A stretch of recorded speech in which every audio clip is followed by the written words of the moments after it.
پہلا اصول اللہ کا ذکر ہر وقت، دوسرا اصول اس کی نعمتوں کا شکر، تیسرا اصول یا ایھا الذین آمنوا استعینوا، اے ایمان والو استعینوا مدد حاصل کرو اللہ سے، بالصبر صبر کے ذریعے، والصلاۃ اور نماز کے ذریعے، ان اللہ مع الصابرین، بے شک اللہ کی معیت اور مدد صبر والوں کے ساتھ۔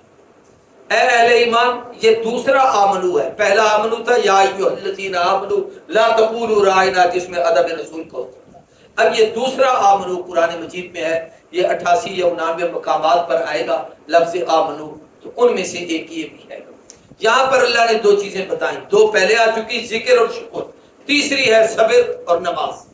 اب صبر بھی، اس کے بھی تین قسمیں ہیں۔ صبر صرف اس چیز کا نام نہیں ہے کہ بندہ کوئی چیز برداشت کر جائے، صبر میں تین مطلب ہیں۔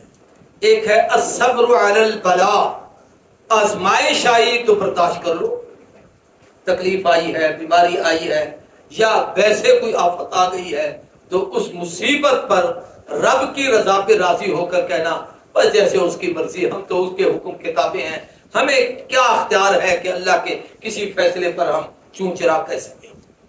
یہ ہے صبر علی البلاء۔ دوسرا ہے بس صبر عن المعصیہ، گناہ سے بچنا، یہ بھی صبر ہے۔ ایک آدمی کو توفیق بھی ہے، طاقت بھی ہے، پیسہ بھی ہے، صحت بھی ہے، اختیار بھی ہے، فاصلہ بھی کوئی نہیں، روک بھی کوئی نہیں سکتا، گناہ کرے تو شاید اس کا ہاتھ پکڑنے والا کوئی نہیں ہے، یہ جو رک گیا ہے اس نے بہت بڑا صبر کیا ہے، یعنی اس طاقت کے باوجود بھی صبر کیا ہے، تو یہ بھی ایک صبر کا درجہ ہے۔ تیسرا ہے صبر علی الطاعت، اطاعت پر صبر کرنا۔ وہ کیا ہے؟ اذان ہوئی ہے، نماز کا وقت ہے، لیکن ٹھنڈی ہوا بھی چلی ہوئی ہے، ساری رات مچھر کاٹتے رہے، نیند نہیں آئی، اب آئی ہے، اب اٹھ کر نماز پڑھنا، یہ صبر علی الاطاعت ہے، یعنی توفیق ہے لیکن جی نہیں کرتا کام کرنے کو، اس وقت نیکی کا کام کرنا، یہ اطاعت پر صبر ہے۔ تو صبر کے بھی تین درجے ہیں، شکر کو بھی تین درجے ہیں، اسی طریقے سے ذکر کے بھی تین درجے ہیں۔ چوتھی چیز ہے بس صلاۃ، نماز، نماز کے بھی تین درجے ہیں۔ ایک فرائض ہیں، جو ہر فرض نماز میں فرض ہے، وہ فرض ہے۔ فجر کے 2 فرض ہیں، یہ فرض ہیں۔ سنتیں ہیں، سنت کی اہمیت اپنی جگہ پر ہے، لیکن اگر کسی نے فرض نہیں پڑھے تو گناہگار ہے، ان فرضوں کا انکار کرتا ہے تو کافر ہے۔ ظہر کے 4 فرض ہیں، وہ فرض ہیں، عصر کے 4 فرض ہیں، مغرب کے 3 فرض ہیں، عشاء کے 3 فرض ہیں۔ ایسے عشاء کے وتر کو علماء نے فرضوں کے درجے میں لکھا ہے کہ یہ حکم کے لحاظ سے فرائض میں ہوتے ہیں، اور اس کا جو ہے نا اس بات حدیث کی قطعیت سے ہوتا ہے۔ تو دوسرا نماز کا وہ درجہ ہے جو سنت درجہ، اس سے مراد وہ مسنون نمازیں جن کا نبی کریم صلی اللہ علیہ وسلم نے بہت اہتمام کیا۔ حدیث میں آتا ہے 12 رکعتیں حضور روزانہ ایسی پڑھتے تھے جو سنت موقدات کی، فجر کے ساتھ 2 رکعتیں، ظہر کے ساتھ 6 رکعتیں، 4 پہلے 2 بعد میں، عصر کے ساتھ والی وہ غیر مقطع ہے، مغرب کے ساتھ 2 رکعتیں نماز کے بعد، اور عشاء کے ساتھ فرضوں کے بعد 2 رکعتیں، یہ 12 رکعتوں کا حضور اہتمام کرتے۔ تیسرا نماز کا وہ درجہ ہے جو نفل کا درجہ ہے، اس میں آپ اشراق کہہ لیں، چاش کہہ لیں، ابابیل کہہ لیں، تحیۃ المسجد کہہ لیں، تحیۃ الوضو کہہ لیں، استسقاء کہہ لیں، خسوف کہہ لیں، خسوف کہہ لیں، سب نمازوں کے نام ہیں۔ یہ جہاں جہاں ضرورت پڑے گی تو میں اس کی تشریح آپ کو بتاؤں گا۔ ان نمازوں کا اہتمام کرنا، حدیث میں آتا ہے فرائض کی کمی کو قیامت کے دن نوافل کے ذریعے سے پورا کیا جائے، اس لیے وہ آدمی بہت خوش نصیب ہے جو نفلوں کا اہتمام کرتا ہے۔ بہت بڑی کمزوری ہے مشغول میرے جو صرف فرض پہ گزارا کرتے ہیں اور نوافل کی طرف التفات نہیں کرتے۔ تو ہر عبادت کے 3 قسمیں میں نے بتائی، ذکر کی 3 قسمیں، شکر کی 3 قسمیں، صبر کی 3 قسمیں، نماز کی 3 قسمیں۔ ان اللہ مع الصابرین، اللہ سے جب مدد حاصل کرتے ہو تو اللہ کی معیت، اس کا تعاون قیامت کے دن صبر والوں کے ساتھ ہوگا۔ یعنی ایک تو آپ صبر کریں گے، اب اس کی جامعیت کیا ہے کہ ساری چیزیں اس میں اکٹھی ہو جائیں، تو علماء نے لکھا ہے اس کی جامعیت نماز ہے۔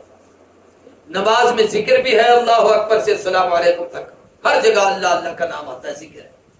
نماز میں شکر بھی ہے، الحمدللہ رب العالمین، یہ شکر کی جملے سب تعریفیں اللہ کے لیے ہیں۔ نماز میں صبر بھی ہے، سردی میں آپ نے وضو کیا ہے، اسی طریقے سے سخت گرمی دوپہر کی تپتی ہوئی لو میں نکل کر آپ باہر آئے ہیں، تو یہ صبر کا درجہ بھی ہے۔ پھر نماز میں نماز بھی ہے، باقی چیزوں میں نماز نہیں ہے۔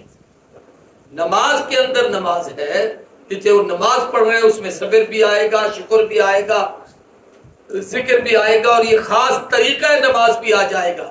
ان میں سے کوئی عمل کرو گے تو وہ ایک عمل تو ہوگا، کامل عبادت نہیں ہوگی۔ اس لیے علماء نے لکھا ہے جتنی کامل عبادت نماز ہے اتنی کامل عبادت اور کوئی نہیں۔ اللہ ہم سب کو عمل کرنے کی توفیق دیں، باقی انشاءاللہ پھر آگے بڑھیں گے۔ کل بھی میں نے آپ حضرات سے عرض کیا تھا، ہمارے انتہائی قابل قدر دوست ہیں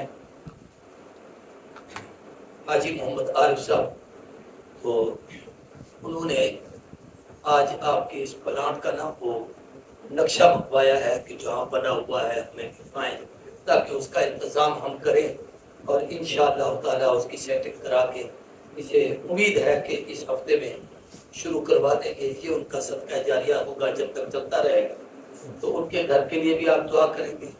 کل بھی آپ حضرات سے میں نے عرض کیا تھا، اور آج بھی ہمارا حضرت مفتی صاحب سے رابطہ ہوا ہے، تو وہ ہمارے دوست ہیں مفتی محمد ویس صاحب، کراچی میں رہتے ہیں، ویسے پتوکی کے علاقے کے ہیں۔ مجھے کہنے لگے ہم پڑھتے تھے کہ آپ ہمارے علاقے میں تقریر کرنے آئے ہو۔ وہ بڑی محبت کرنے والے ہیں اور علماء کی قدر کرنے والے، ان کی والدہ کا انتقال ہوا ہے۔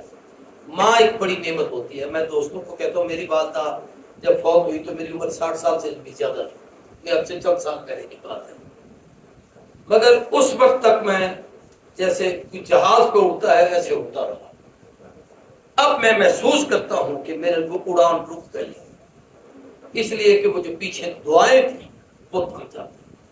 اس میں ہمارا بھی کچھ اپنا قصور ہوتا ہے، اس کا احتیاط ہمیں کرنا چاہیے کہ اپنے والدین کو، اپنے فوت شدگان کو اپنی دعاؤں میں یاد رکھنا چاہیے۔ میں عام طور پر ہر جلسے پہ ایسے کرتا ہوں، میری عادت ہے، اور آپ سے بھی میں کہتا ہوں کہ جب بھی کوئی نشست یا محفل ختم ہو یا نماز پڑھ کے فارغ ہوں تو کم از کم 3 مرتبہ سورۃ اخلاص پڑھ کے اپنے والدین کو، اپنے اساتذہ کو، اپنے بزرگوں کی روح کو ایصال ثواب کر دیا کریں۔ اللہ تبارک و تعالیٰ ان کے درجات بلند فرماتے ہیں، اور پھر جب ان کا درجہ بلند ہوتا ہے تو پھر ان کی روح خوش ہوتی ہے، وہ آپ کے لیے دعا کرتی ہے۔ اللہ ہم سب کی حاضری کو قبول فرمائے۔ الحمدللہ رب العالمین والصلاۃ والسلام علی اشرف الانبیاء اللهم ارسلنا یا حی یا قیوم برحمتک۔